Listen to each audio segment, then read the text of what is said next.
They told us this file never existed. The patrol never deployed. The men never walked into that forest.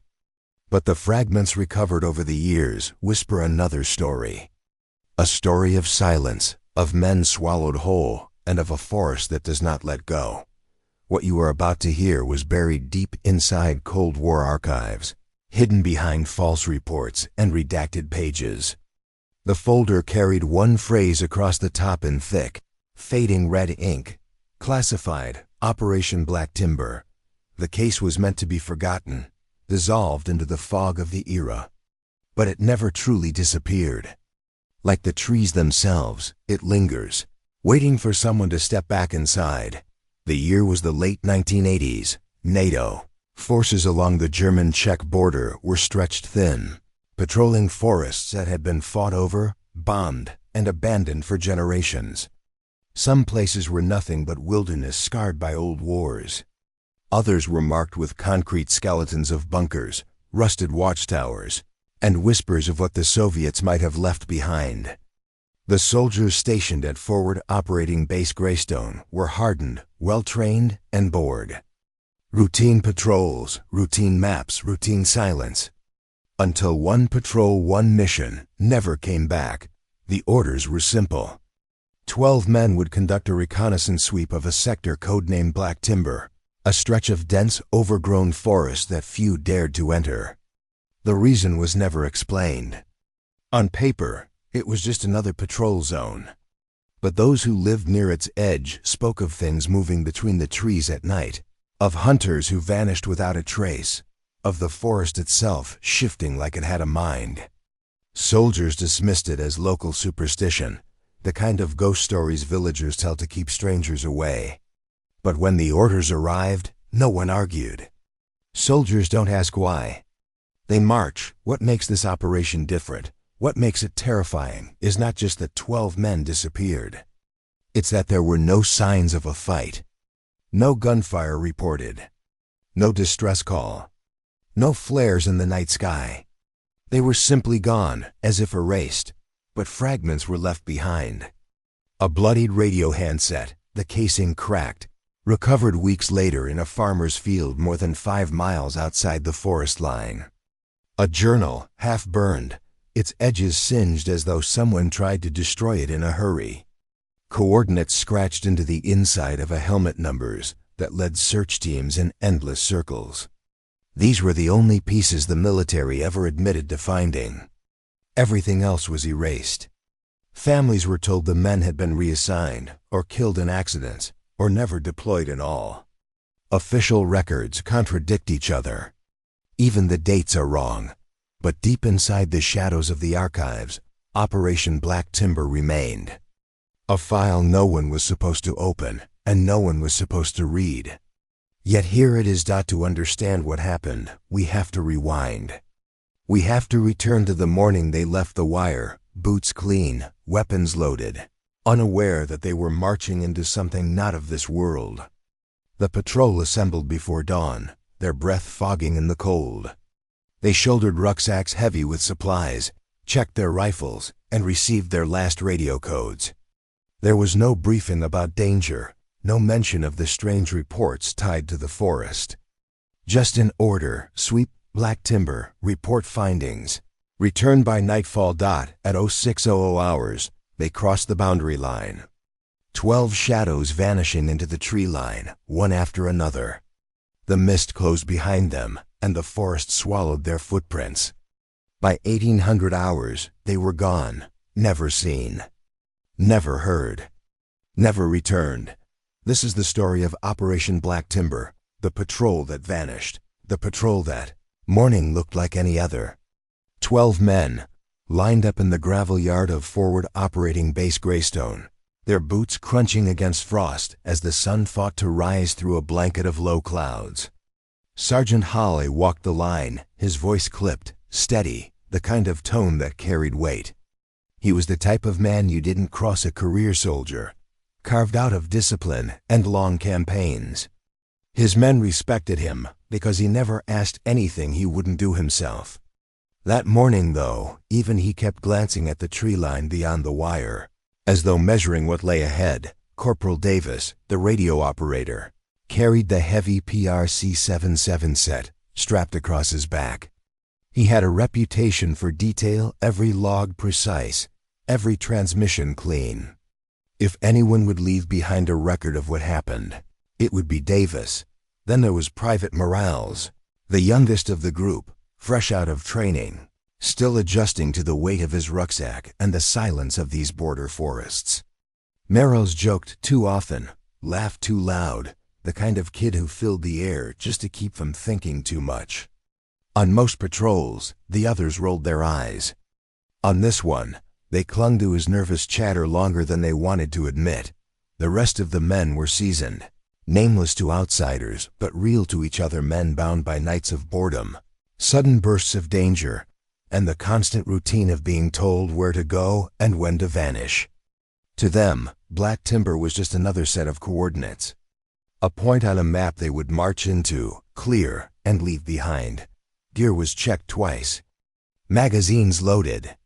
Rations packed tight. Compass bearings locked. The men knew the drill.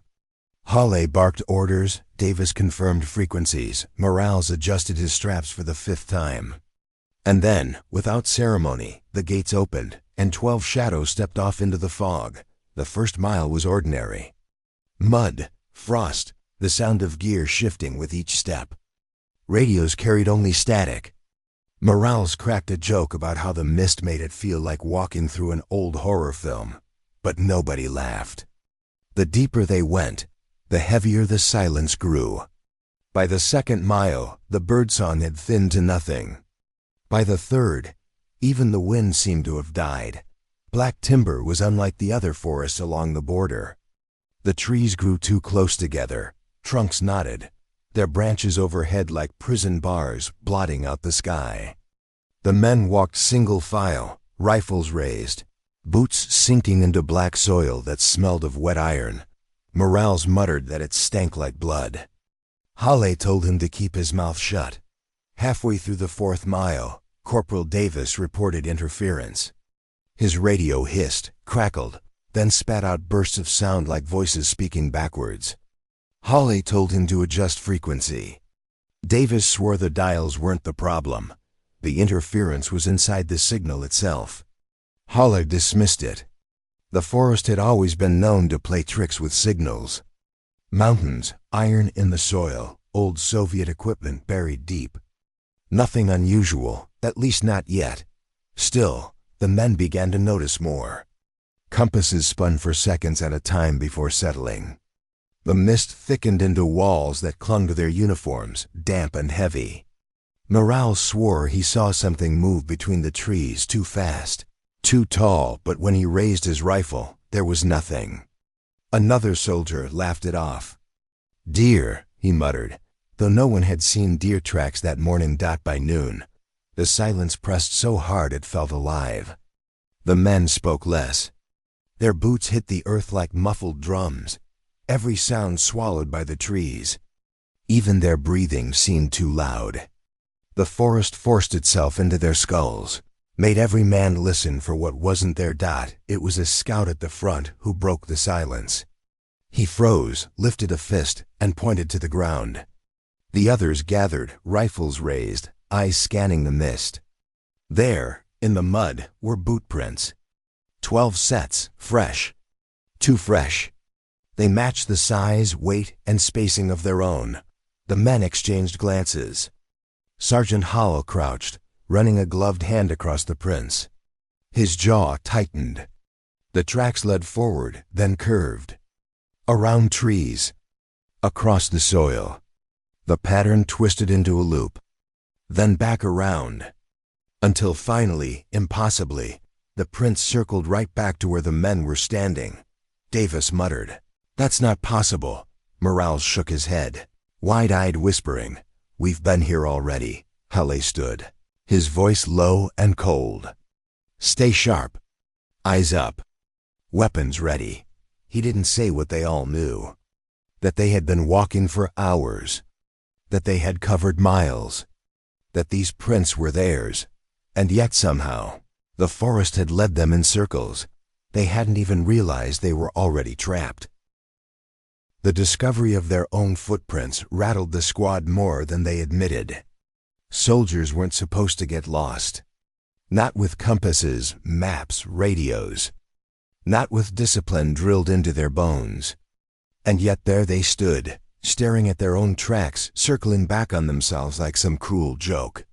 Sergeant Hawley ordered silence, though silence was already their enemy.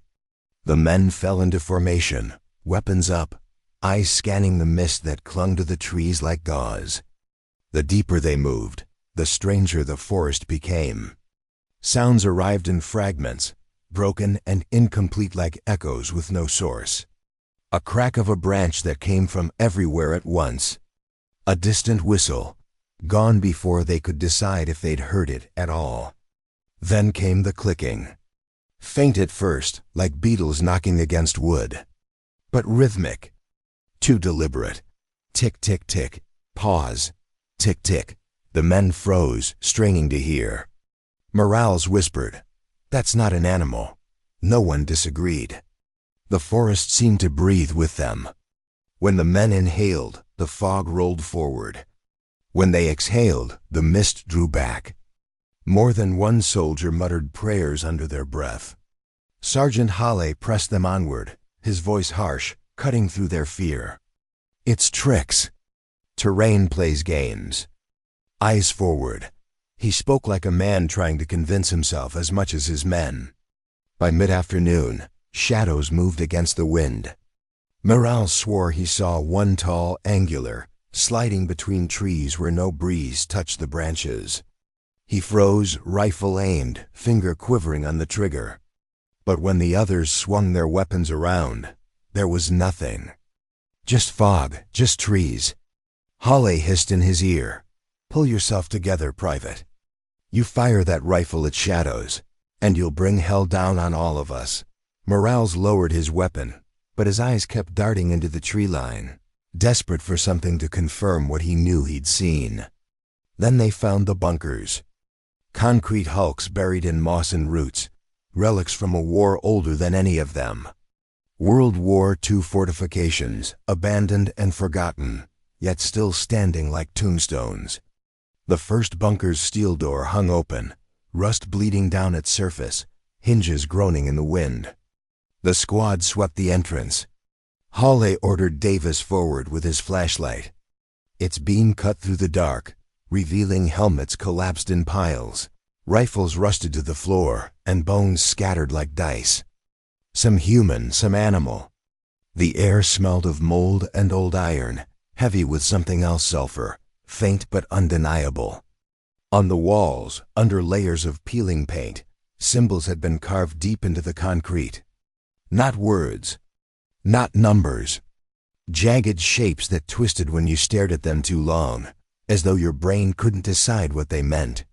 One soldier muttered that they looked fresh, not decades old.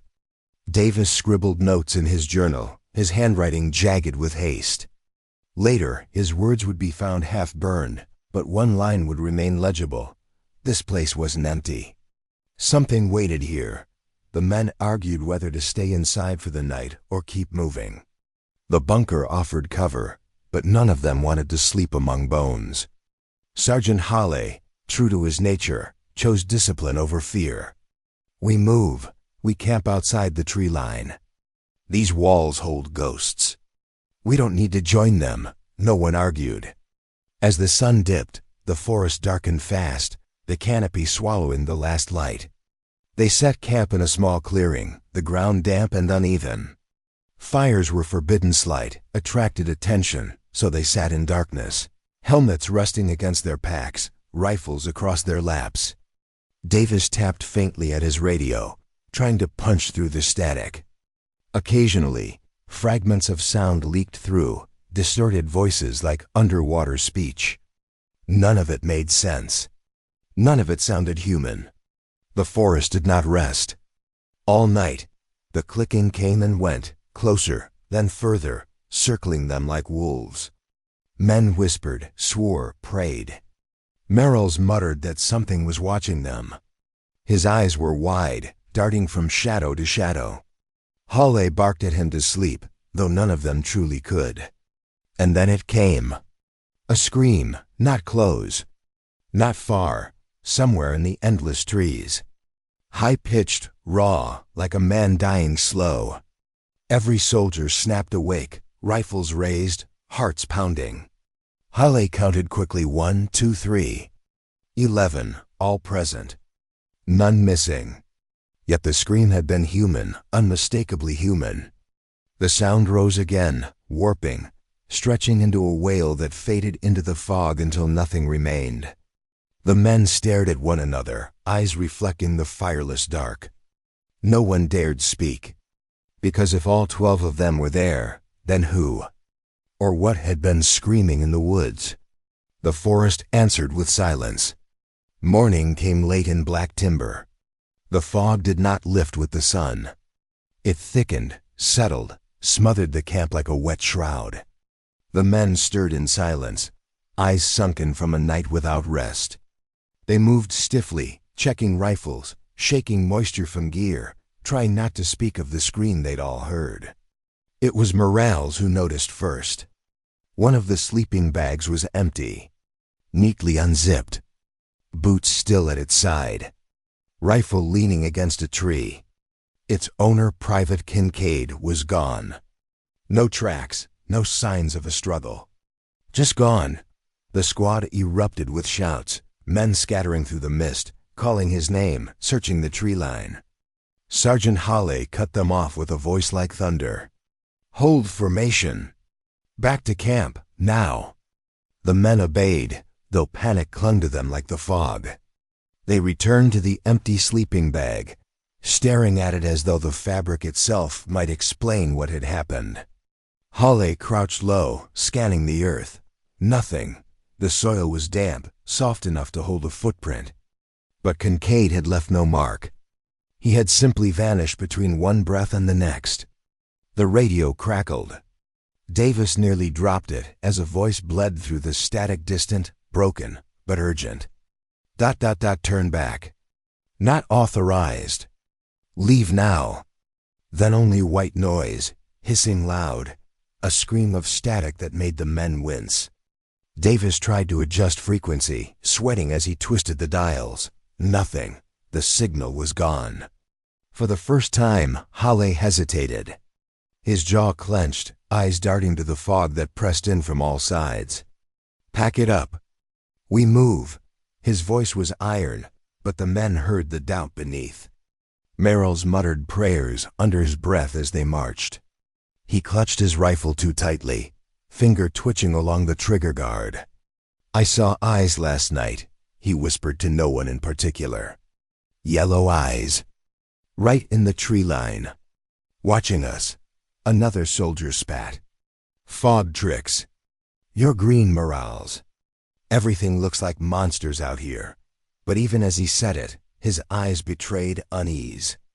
As they moved deeper, signs appeared subtle at first, then undeniable. Trees claw-marked 10, 12 feet high, gouges too deep for any wolf or bear. The air carried a sharp tang, like sulfur or rotten eggs, burning in the back of their throats. A sweet metallic stink lingered beneath it, like rust or blood. Morales gagged and covered his nose. The others cursed under their breath. Hours bled away, the patrol circling again and again. Compasses spun. Landmarks repeated themselves. A fallen tree they swore they had passed miles ago appeared ahead, unchanged. The men began to argue, snapping at each other. Hawley silenced them, ordering focus, but even he could not hide the confusion in his eyes. Then they found them. The clearing opened without warning. The mist pulled back just enough to reveal 6 mounds of dirt. Fresh, the soil was dark, moist, turned recently by human hands. Each mound was marked with a wooden cross crudely hammered together from branches. And on each cross, carved into the wood, were names. Their names.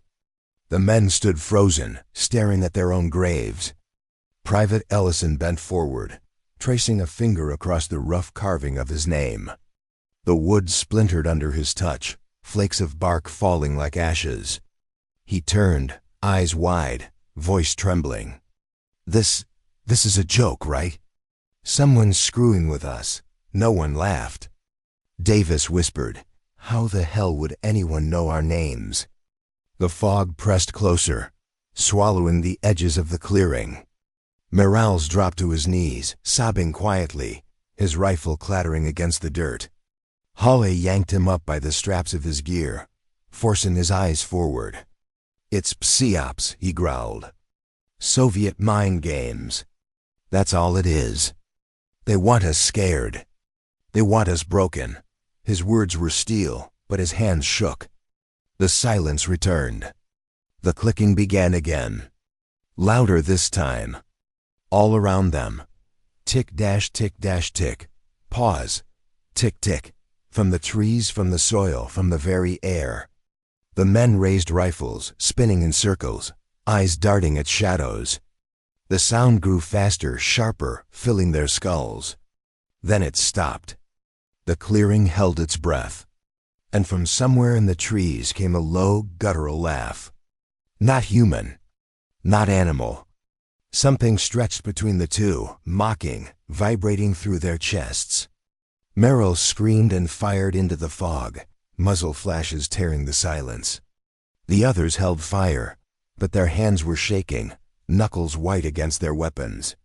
When the echoes of gunfire faded, the fog rolled back in, heavier than before.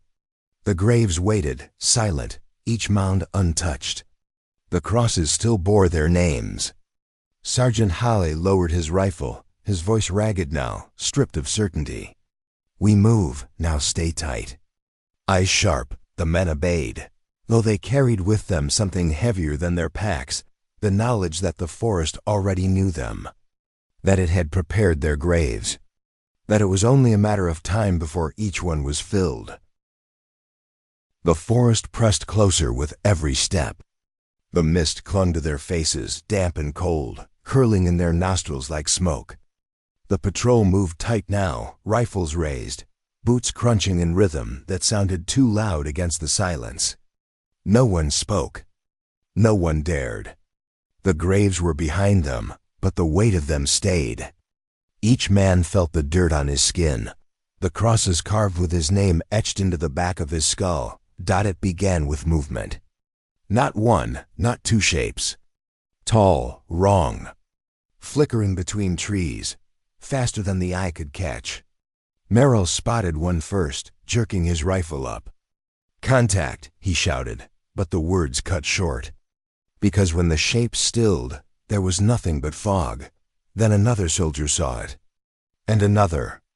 Every man caught a glimpse of something tall sliding through the mist. No sound of footfalls. No rustle of branches. Just motion, smooth and silent. Shadows that should not have been there. The clicking returned. Louder now. Tick, tick, tick. Fast, erratic, circling them. The sound came from every direction at once, like teeth snapping just out of sight. Morales panicked first. His rifle barked, muzzle flash slicing through the fog, rounds punching holes into trees. The others shouted, "Cease fire! Cease fire!" But then someone else saw movement and opened fire too. Chaos erupted. Gunfire thundered in the forest, bursts of automatic fire lighting up nothing but smoke and shadow. The smell of cordite filled the air, stinging their eyes. When the magazines ran dry, silence swallowed everything again. The men stood heaving, chests rising and falling, rifles trembling in their hands. Nothing lay in the trees. No blood, no bodies. Only fog. Hawley ordered them to regroup. "Back to formation. Move." His voice cracked, harsher than ever. They pulled together, weapons up, scanning the tree line. The shapes were gone. The forest stood still, silent but watching. By nightfall, they stumbled across another bunker. This one half buried in a hillside, its steel door leaning on broken hinges. Hawley hesitated, eyes darting between the mist and the dark opening yawning before them. "Inside," he ordered finally. "We need cover." The bunker swallowed them whole. The air inside was heavy, damp, reeking of mold and something sour, like old meat. Their flashlights swept across concrete walls marked with more carvings, symbols like before, but sharper, deeper, fresh. As though carved yesterday.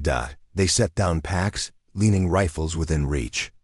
But the bunker did not give them peace. It whispered. At first, faint. Just a trick of echo, they thought. Until the whispers formed words. Their words. Conversations they had spoken hours ago, repeated back in distorted voices. One soldier froze, whispering, That's me. That's what I said. The others listened, hearts pounding. The bunker spoke in their own voices, overlapping, murmuring fragments of fear, orders, jokes. A chorus of themselves. Morales broke. He dropped to his knees, clutching his head, rocking back and forth. It knows us, he sobbed. It's inside already. It's in our heads. No one could calm him.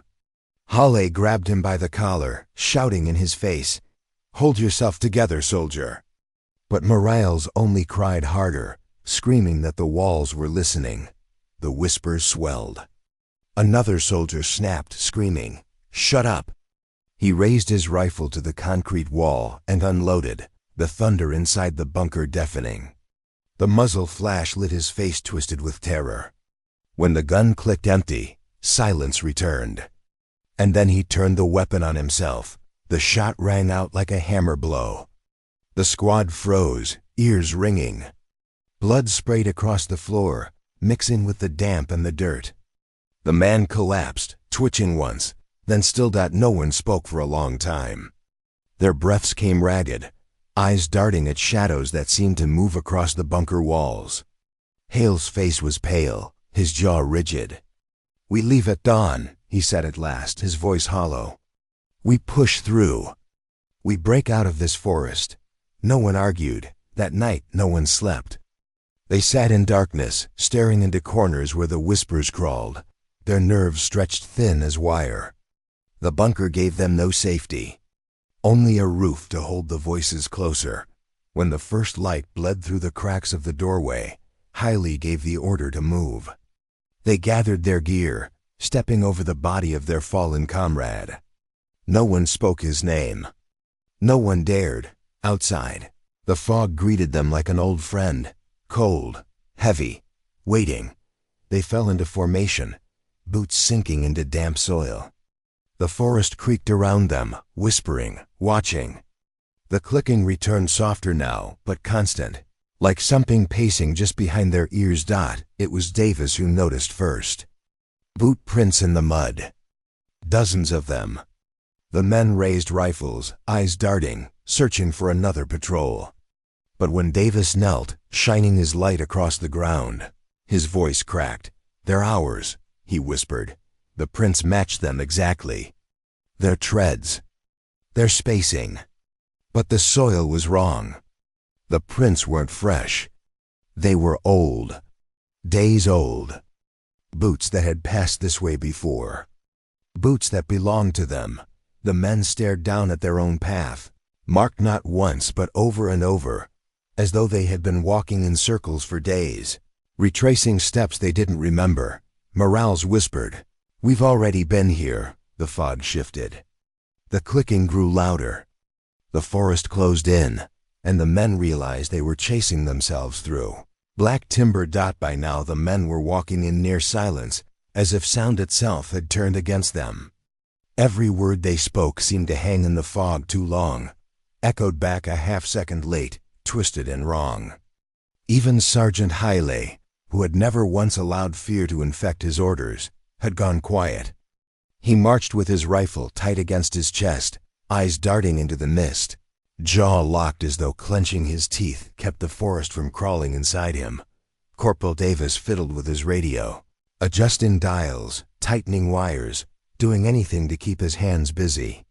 The device hissed, spat, then suddenly came alive. A voice broke through, sharp and urgent, demanding coordinates. Every soldier froze. For the first time in hours, they were hearing command. But when Davis read back their grid, the voice cut him off, confusion lacing each syllable. Negative. Negative.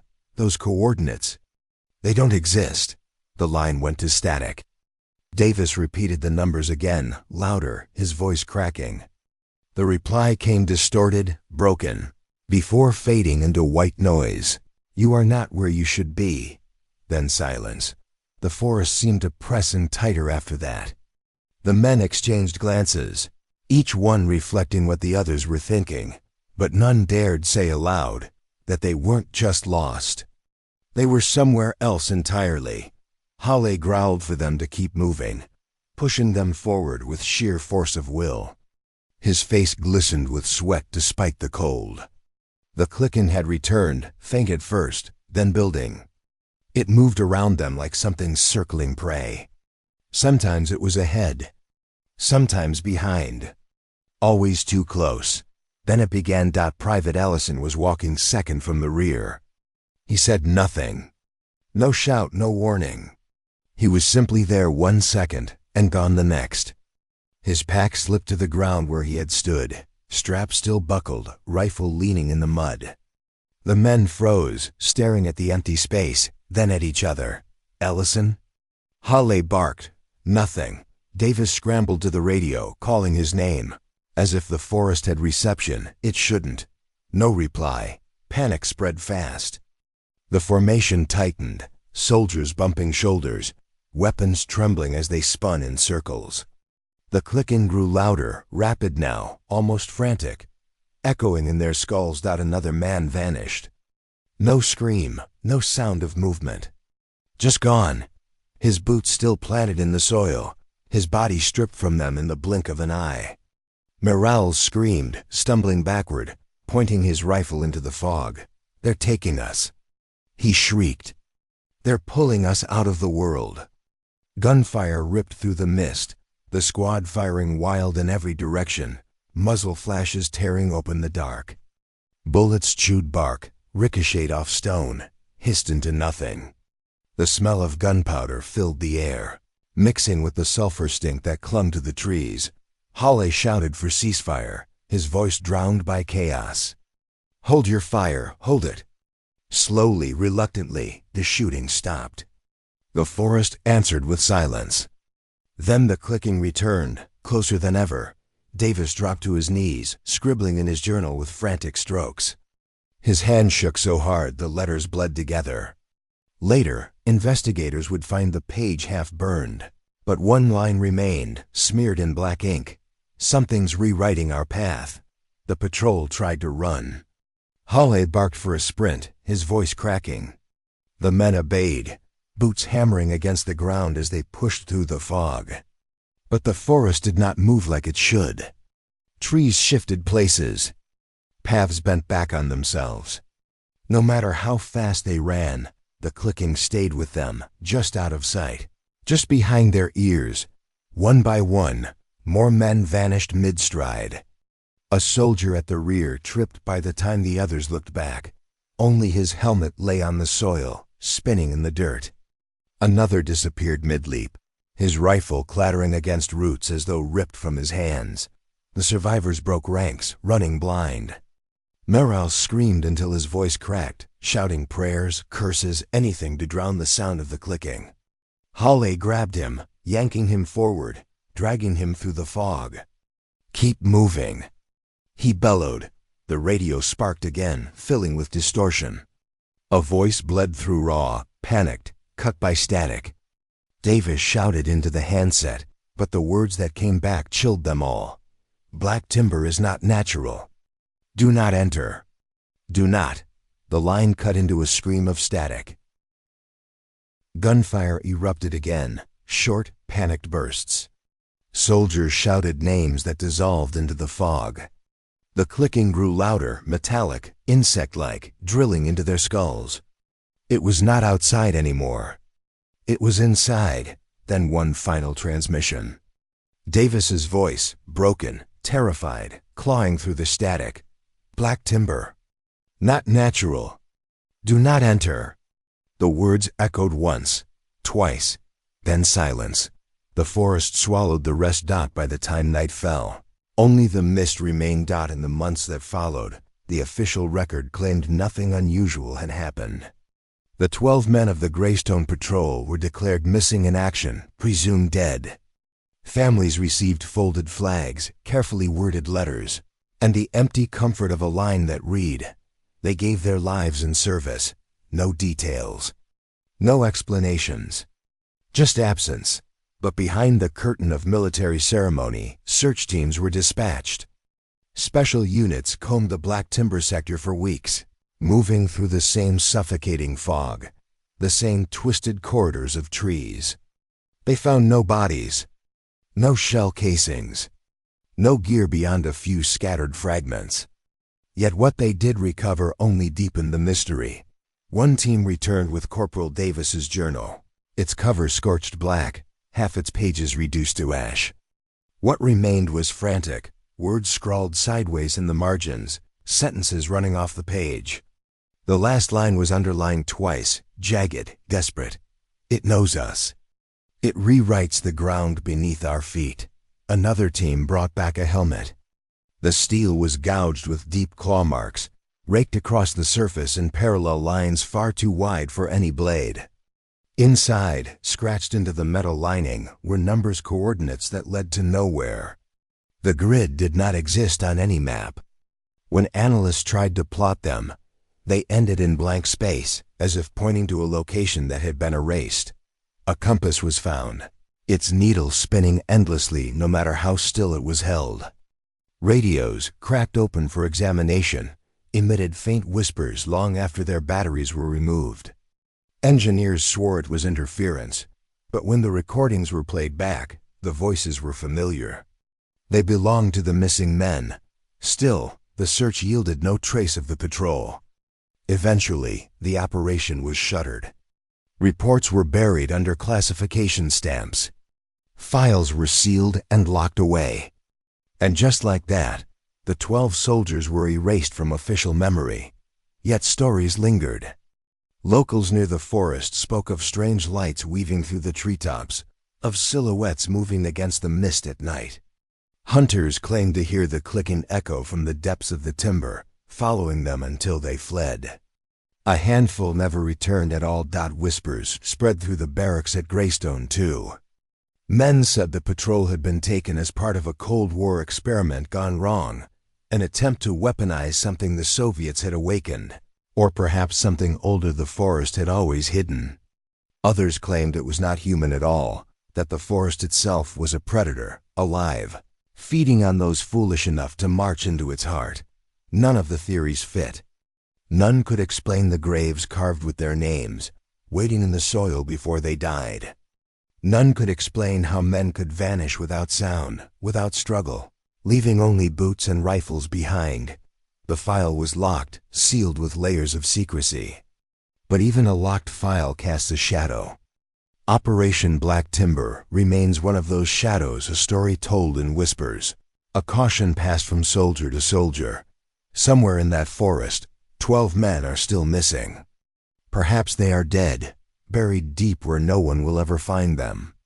Or perhaps they are still out there, marching in circles, forever lost in a place that is not bound by time or earth. What is certain is this: the forest keeps its secrets. It kept them then. It keeps them now. And if you ever find yourself near those woods, standing at the tree line with the fog curling at your boots, listen carefully. If you hear the clicking, slow and deliberate, moving closer through the trees, run.